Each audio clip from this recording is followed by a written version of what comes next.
Praise Lord, my Lord. In early church, Jesus seeded His word into the hearts of the disciples, and during Pentecostal day, Holy Spirit came over them, and church sprouted. So Holy Spirit played the major role in the building of church. Now our Pope has started this synod on synodality. What is the role of Holy Spirit, and what faithful have to understand about Holy Spirit in this scenario? We speak of one God and three persons. And Jesus said, "He who sees me sees the Father." Jesus revealed the heart of the Father in His word and action. In a way, we can also say, he who sees the Spirit sees Jesus. Jesus is the person who promised the Spirit to us even before His death and resurrection. And the greatest gift of the risen Lord is the Holy Spirit. We read in the first chapter of the Acts of the Apostles, Jesus exhorting the people, the apostles, to wait for the Spirit.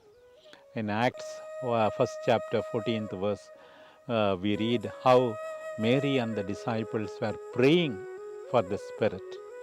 And the Spirit came upon Mary and the apostles, and then we know the transformation that took place.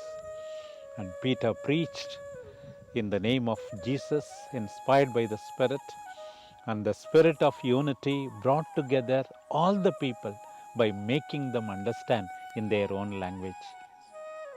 Not only in the first and second chapter of the Acts of the Apostles, but throughout the Acts of the Apostles are led by the Spirit.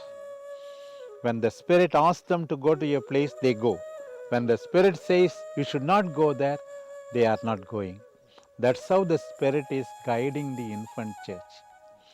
Not only the early church, throughout the history of the church, we see the powerful outpouring of the Spirit in so many activities, missionary endeavors that the church has undertaken. Take, for example, the reform of the Carmelite order by Saint Teresa of Avila. In the 15th century, moved by the Spirit, she brought in the Reformation. It is thanks to the Spirit. And another important historic occasion is the convoking of the Second Vatican Council by Pope John the 23rd. Moved by the Spirit, here he announced the Second Vatican Council, the reform of the Code of Canon Law, and also called for a synod of the Diocese of Rome. All these were done by the inspiration of the Holy Spirit. After the council, many were calling for a permanent body to assist the Pope in the important decision of the church. As a fruit of that only, the Synod of Bishops was started as early as 1967.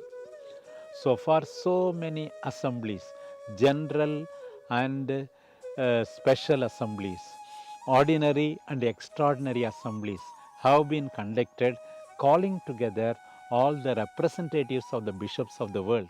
Of course, suggestions were also obtained from the laity, and then everything is accomplished in the church through the Spirit, who is the greatest gift of the risen Lord to the church. Amen. Amen. Now, what we have to do, my Lord? Yes. What is special about this particular synod? The title is on synodality. So far, so many synods on the various sacraments and various categories of the people of God.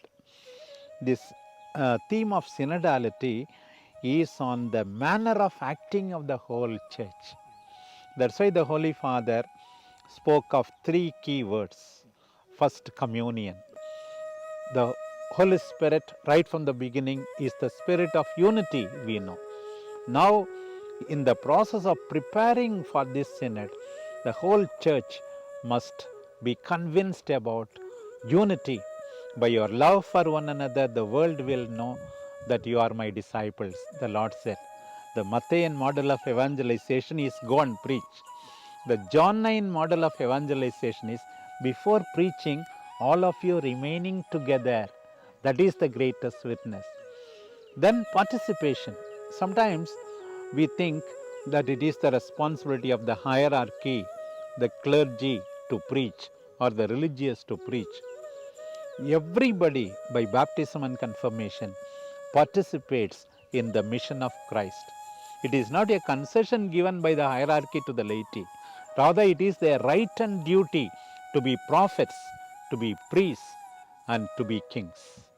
So that's why the second important word is participation. And then finally, mission. We have to proclaim the gospel by our presence, by our works of charity, by our works of liberation. So each and every baptized must be convinced of these three key words and practice it in their lives.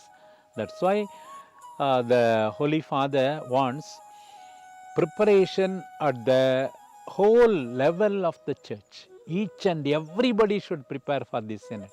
Finally, representatives of the bishops will gather in October 2023. That doesn't matter.